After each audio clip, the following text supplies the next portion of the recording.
जब तक आपके जीवन में कोई लक्ष्य नहीं होगा, कोई एम नहीं होगा, कोई टारगेट नहीं होगा, जब तक आपका कोई उद्देश्य नहीं बनेगा, कोई गोल आप नहीं सामने रखोगे, तो फिर आप कुछ भी जीवन में नहीं कर सकते। फिर तो आप भीड़ हैं और भीड़ में कोई ताकत नहीं होती। अपने जीवन का कोई लक्ष्य चुनिए, ये मैं पाना चाहता हूं, यहां मैं जाना चाहता हूं, ये मैं होना चाहता हूं। उसके बाद आपको दूसरा कार्य करना है कि जैसे सूरज की किरणें बिखरी हुई, उसमें पावर नहीं महसूस होती, लेकिन केंद्रित कर दी जाए शीशे के माध्यम से, आप नीचे कागज रखकर फोकस बना दें तो कागज में आग जलने लग जाएगी। आपका मन और आपकी शक्तियां, आपके विचार दब रहे हों तो आपकी कोई पावर नहीं है। जैसे ही आप अपने मन को एकाग्र करते हैं, कंसंट्रेशन बनाते हैं, आपकी एकाग्रता में ही आपकी ताकत छिपी हुई है। समझ में ये आया कि सबसे पहले जीवन का एक लक्ष्य बनाना चाहिए। दूसरी बात हुई, अपने मन की शक्ति बढ़ाने के लिए और अपना लक्ष्य पाने के लिए आपको कंसंट्रेशन, एकाग्रता को सीखना चाहिए। प्रश्न ये आएगा, हम मन को टिकाना चाहते हैं, मन तो टिकता नहीं। हम मन को एक जगह एकाग्र करना चाहते हैं, ये एक जगह आएगा नहीं। तो इसके लिए क्या करें? मन को टिकने की आदत भी होती है, दौड़ने की और भागने की भी आदत होती है। मन को जिस चीज में रुचि होती है, जिस चीज को मन पसंद करता है, बार बार उसमें जाएगा। जिसको मन पसंद नहीं करता, वहां से मन भाग जाएगा। तो सबसे पहले तो आपको अपने लक्ष्य में प्यार होना चाहिए, अपनी पढ़ाई पर प्यार होना चाहिए, अपने कुछ बनने पर प्यार होना चाहिए। जब आपको अपने काम से प्यार होगा तो मन को तो वहां लगना ही पड़ेगा।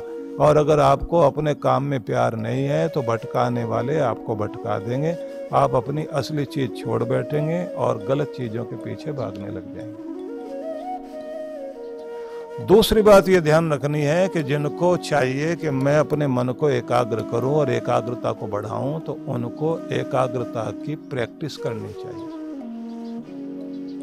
एकाग्रता की प्रैक्टिस करने का नियम ये है, जो भी आप काम करें उसमें पूरी तरह खो जाइए, डूब जाइए, लग जाइए और वही चीज याद रहे और कुछ नहीं। मतलब भोजन करने बैठे तो भोजन में पूरा ध्यान, खेलने बैठे तो खेलने में पूरा ध्यान, गाने पर आप सुनने बैठे या गाने बैठे तो ध्यान वहीं, पढ़ने बैठे तो ध्यान वहीं।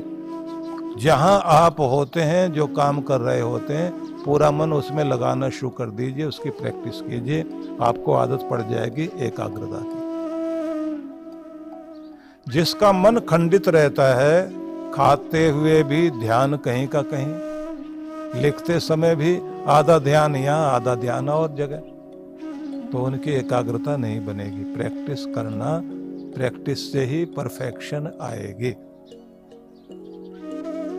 अगली बात जो इससे भी जरूरी है,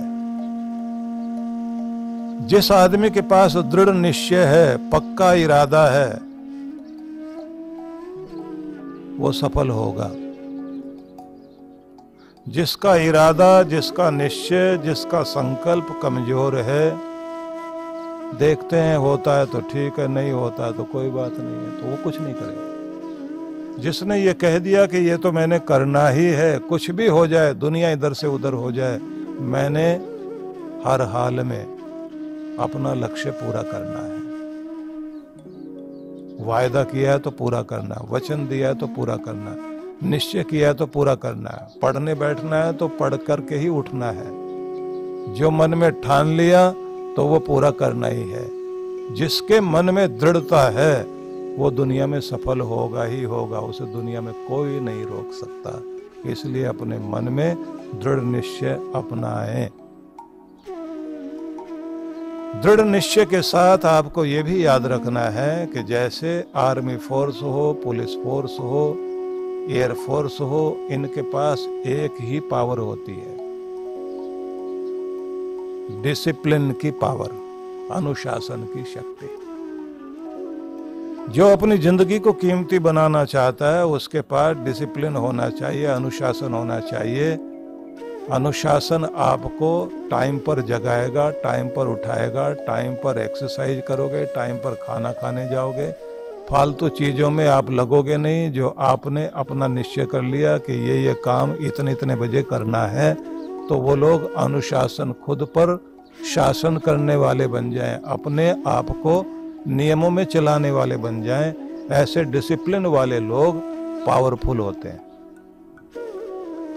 और जो डिसिप्लिन में रहना जान जाता है वही दुनिया में राज भी करता है। इसलिए जापान अगर एक बहुत बड़ी शक्ति बनकर उभरा, जिसके ऊपर आणविक प्रहार किया गया था, एटम बम से उसके 2 शहरों को उड़ा दिया गया था, और आज तक भी वहां कुछ उगता नहीं। इतना बड़ा मनोबल तोड़ा गया उनका, अनुशासन की शक्ति से, देशभक्ति से, आत्मविश्वास से। जैसे वो दोबारा खड़े होकर एक महान शक्ति बन गए, ऐसे ही आपके जीवन में कितने भी उतार चढ़ाव आए, आपको अपने भीतर अनुशासन, निरंतर अभ्यास, दृढ़ निश्चय, आत्मविश्वास रखकर अपनी परिस्थितियों का सामना करना चाहिए, तो आप कुछ बनेंगे।